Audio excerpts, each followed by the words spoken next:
doing? I'm good. I'm so excited. Yeah. I mean, obviously, you're the problem still. If you're back here.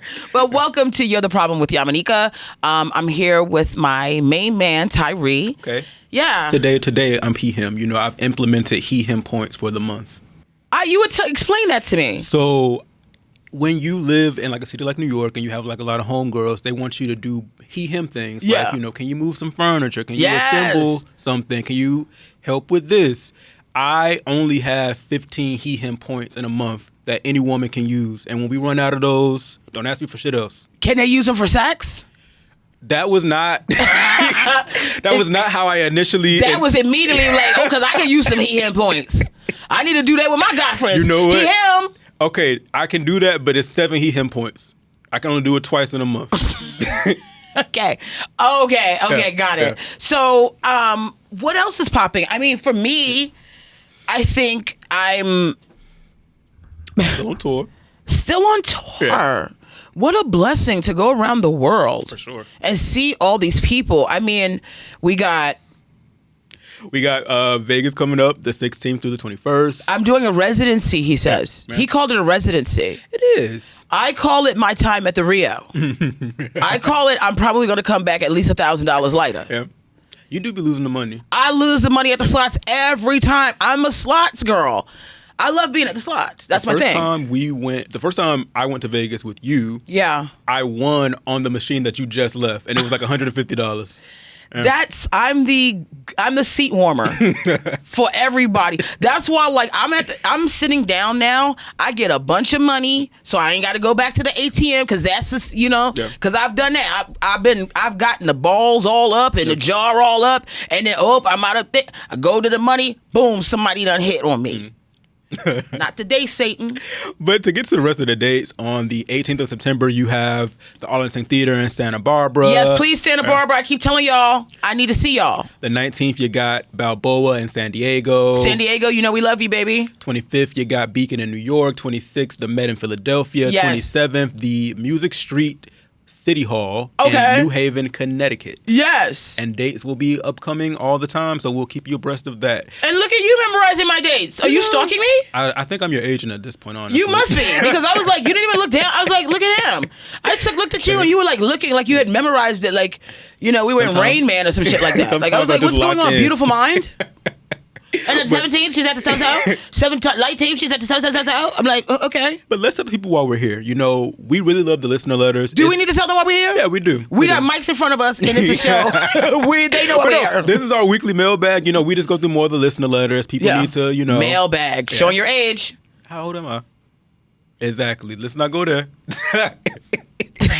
I almost said it too, and I was like, but still, where you know mailbag from? I don't know. I'm an old soul. Okay. All right, but yeah, we're going to go through 4 letters, give some good advice, get up out of here. You ready for this? Yes, my love. Let's go. All right. This week we have a bouncer wondering if it's time to stop bouncing.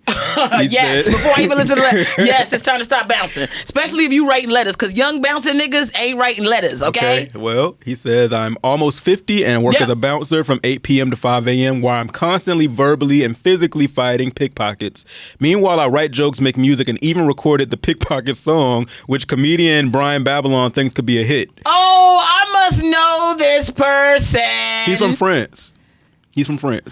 Marvin! Okay, don't be calling people names out here. But yes, Marvin, yeah. Marvin, I know who yet. No, Marvin. I got to give Marvin real world advice. Well, he said, I'm tired of fighting these boogers, or as you'd say, Yamaneika, niggas. And at my age, should I keep doing the job that pays me or take the hint and seriously pursue the creative work I think I'm actually better at? This is, first of all, Marvin, we love you. Marvin does, I didn't know he bounced. I know he street performs also in France. When I went out there, Chelsea had some dates out there. I went out there with her. I was able to meet up with him. And he does know my very good friend, Brian Babylon, who is a comedian. And I have to also acknowledge Rock Belushi, a.k.a. Arkeem Harris, if I'm going to say Brian Babylon, because those were good friends of mine in comedy. 2 good friends of mine. Still good friends of mine. Yeah. But I think the advice that I could give that would be inclusive for everybody is like, I get it. Like, you're a performer. Marvin's a creative, and I'm a creative. Right. And the guy that I was dealing with, was a creative, which is why I had so much sympathy and empathy for, I know. Yeah. But it's hard when you are someone who is trying to do something creative in a world that is run by capitalism, because you're not able, like, a lot of people have desires and passions that they want to pursue, but they're not economically feasible at some point. Yeah, there are comics, right? There are people like, oh, you're a comedian. There's no money in that. Yeah, there's no money in that. Right. But then sometimes there's a bunch of money in that. But most of the people are not getting money, or some of the comics, they can only hope to get at a club and become a regular, or continue to do road gigs. No, I'm 47 years old. I've been doing stand-up since I was 16 years old. It is very difficult to be an artist. But yeah, sometimes you have to say, yeah, I got to give up shit that doesn't serve me. Yeah. You know, one of the things I was saying to this guy that I was dealing with is like, he's doing what he needs requires money, according to him. Sure, I understand that. But you working a job to get money to fund your passion is killing you. Mm-hmm. It's killing your spirit. Nobody needs to be cussed out by no young niggas trying to get into no club. Not when you almost 50 years old, you trying to go to a lounge. Yeah. We don't even want to be outside like that. Because we understand at almost 50, the fun is not outside. Yeah. That's for people who've never experienced life before. They got to get into it. I got to go to the club. 50-something, you want to stay at home. You understand? Get out of that. If you're somebody right now that's in a career and you're not happy, figure out a way to get out of it. I'm telling you right now. And I understand money and all that shit. Trust me. Don't do what's not serving you. At almost 50, yeah. Go see what the post office got going. See one of these little, I don't have to really be bothered. Go become maybe a home attendant for some old person that's convalescent, who's in a coma. And their bodily functions have shut down. And maybe put zippers on your pockets for the pickpockets. No, I know Marvin definitely is getting pickpocketed. He's too trusting. And they always gonna pickpocket niggas with glasses on. You can't be having glasses and bouncing. No, okay? No.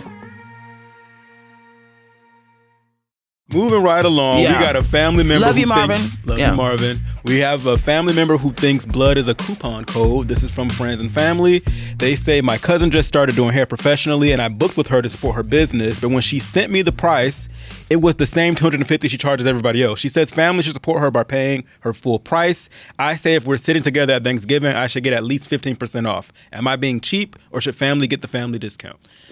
I mean, you both have a plausible case. She's right. Sometimes when you start giving people, family and friends, a family and friends discount, then they start doing the most. Yeah. But also, I think it's dependent upon like your business, right? Yeah. Like the business. If the business is successful, then she could be giving y'all family and friends discounts. If she's just starting off, go ahead and pay full price. Get the party started.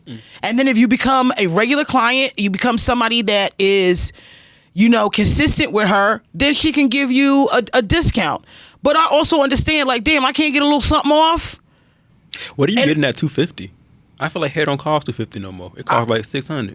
Yeah, that's what I was getting. Oh, because I was like, yeah, $250. Yeah, like you got a discount. That's because she must not be qualified yet to charge more.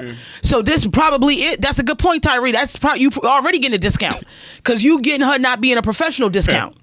And you tell her, bitch, keep it at this $250. Because when you start raising the prices, don't be raising this shit on me. I'm paying $250. If that's what I'm locked in at, that's what I'm locked in at. Family and friends, bitch. Family and friends. Who's next? All right, we got a grandma who discovered social media and chose violence. It's called Blocked by Nana. My 72-year-old grandmother got Facebook and now comments on everything. If I post a picture, she asks why I'm gaining weight. If I go out, she asks who watching my kids. She even commented under a thirst trap, your grandfather can see this. I finally blocked her, and now my family says I'm disrespectful. Does being an elder give you unlimited access to aggravate me online? The day we taught these old people www dot, everything after that dot has been filled in with ways to find out about you. Okay? My mother is on Instagram. Don't want nobody in her business. Ain't got no profile picture, no posts, and following 3 people. I'm one of them. My uncle, and I think my mother decided to follow herself. Okay? And be running her lips here and there and stuff. And going, like my mother now, Are you on drugs? I'm 47 years old. If I indeed and in fact is on drugs, I'm doing well on them, Mom. I need to stay on them. Okay? Did she call them drugs? Because my grandma say that shit. Like, it's never drugs. Like, he on that shit. Oh, your grandmother, did she used to smoke parliaments and spit tobacco out her mouth? No, my grandmother was afraid of all of that. She grew up doing COINTELPRO, so. Oh, she done seen all the revolutionaries get addicted to heroin. No. My mother just believes that everything that I'm doing involves drugs or some man trying to kidnap me. And, 9 times out of 10, she's right. Well, yes. I've seen the trafficking happen. Yeah. Live. Yeah. And the drugs have really started to increase. Right? Yeah.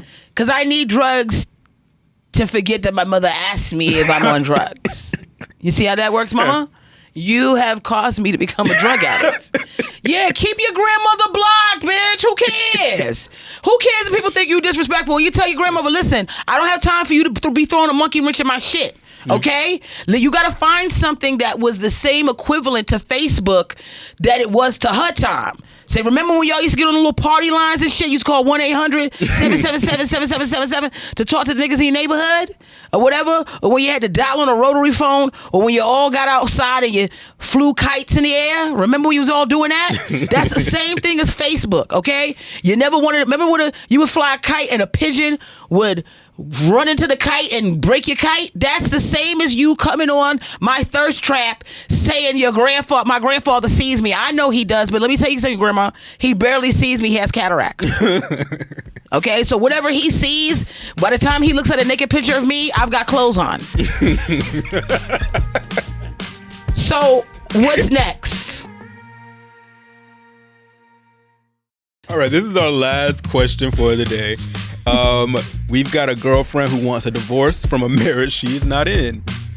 The actual wife says, my boyfriend has a female coworker he calls his work wife. They bring each other lunch, text outside work, and she even knows about our relationship problems. He swears there's nothing sexual happening, and I believe him, but why does another woman need a ceremonial title in my relationship? Am I insecure, or does this work marriage need a divorce? I'm so possessive, so I rock his rock necklaces. I'm like that. Get off my man, bitch. If I got a man, you better get off my man. I am jealous. Do you understand? That's a Scorpio trait. That's what we mean by jealousy. We ain't jealous of you like that, but not around the people that I love. Absolutely not. Now, that is all fringed in delusion and a lot of mental disorder, okay, and personality disorders that I have. Relax. Yeah. It's a work wife. If he ain't fucking her and she don't look like the type of bitch he would fuck, leave it alone. I think let the nigga be with her. Who cares at the job? Because I don't want to be filled in with any of that stuff. You need somebody to fill your information in with, because he's going to come home to you. If he don't have a work wife, girl, you got to hear about Ted and accounting. Yeah. You got to hear about the stuff that's going on about a water cooler. You got to go to the events. That now you don't have to go to the Christmas party. Take that bitch. He would have, baby, you going to Christmas party? No, take your work wife. What's she doing? And get on the phone with her. Hey, hello, girl. Samantha? Yeah, girl. I thought you was going to the work. Yeah, you're his work wife, girl. No, you have to stay with him. No, 9 to 5, he's yours. Yeah, and you have to start making his lunch too, because I don't take those hours. I'm only dealing with him when it's time to fuck. Okay, talk to you later, baby. Yeah, and tell him I need to change the pin on the ATM. Yeah, thank you. Yeah, you got assistance now. I would love to have a man and then have somebody help me be his nanny in between the times. I was going to ask you, do you feel like you have a work husband in the industry? I can think of a few, but I wanted to know what you thought. I don't know. Because who do you think is my work husband? Okay, I can say Artie. Okay, yes. Yeah. I would say Godfrey. Artie Fuqua, yeah. Yes. Godfrey, yeah. Yes. It's a tumultuous, it's a very Who's Afraid of Virginia Woolf style work relationship. For sure. But it's a marriage. Yes. Yeah. Sometimes John, it depends. John likes white women. No, I do. I think I'm really blessed in comedy that I have a lot of men in comedy who I'm cool with, and and I have to shout them out because they've been really supportive of me. Donnell Rollins, I have to also support and shout out Jamie Roberts, who runs comedy in Harlem with Nikki Sunshine, know? So it's like a lot of men who support me. Big J, the Skanks, all of that, you know what I'm saying? Like, so great. Yeah. Has that ever, though, actually affected a relationship you were trying to build? No, I only had one time where I had a guy. This was very early on in my dating experience, and I wasn't really familiar with how to control being controlled. Yeah. He would get my times, like whenever I had shows, he would ask other male comics if they knew what other shows I had or spots I would have, and then he would show up there. Yeah. And I would ask him how he knew where I was having spots. He was like, I'd be asking these guys. And if a guy knew where I had a spot, he would show up there to see if the guy would show up there because he didn't want me talking to male comics. Was he Muslim? No. Okay. No. He was Taino. Oh, well, yeah. He knows who I'm talking about now. He was my first boyfriend, for real. And I always feel bad for him because he didn't get to fuck me. Well, yeah, I was still a virgin. I didn't lose my virginity until I was 26 going on 27 years old, guys. So, yeah. And if you're around, baby, come on around. The anniversary is coming up. Of us not fucking? Yeah, I'll fuck him now. Of you losing your virginity. Any way you can bring my... It's going to be 20 years. Yeah, thank you. 20 years. Have a party. Me being a virgin. Yeah. You know what? Maybe I will do that. Yeah. But, okay. All right. All right. I'm really proud of you. We got through all the listener letters. I was impressed with your answers. And guys, always remember. Every week he impressed. Like, I just woke up out of a coma. Oh, I'm here to answer some listener letters. I've been in a coma for 20 years. It's like, yeah, I'm here. You have a wealth of life experience. I do. I have 47 years of life experience. My 20th anniversary, according to you, of getting my cherry popped. It's been a long time coming, but I know a change gonna come. And so, guys, remember, if you want to have your listener letter read and find out who... By me! Yamaneika! If you want it by me, let's do it together. Yamaneika Ask Yamaneika. I fucked up. Wait. We're supposed to be in tune. Yeah. Let's pinky it. Give me a pinky. Okay. All right. Ask Yamaneika at gmail.com. We did it. Please send your listener letters to us. Anything you want to get off your chest. We love being here for you. I want to feel you. So I need you to reach out to me. I hate that there's nobody in the audience. Like, I want to see you guys. But the only way we can really connect is when you guys write in. So please, ask Yamaneika at gmail.com. And until next week. You the problem. You're the Problem with Yamaneika is a production of iHeart Podcast and the Dear Chelsea Network. I'm your host, Yamaneika Saunders, and my producer is Tyree Rush. We're produced by Chelsea Handler, Sam Griffel, Noah Avior, and B. Haskins. Our theme music is Front Sides by Turbo Hawk.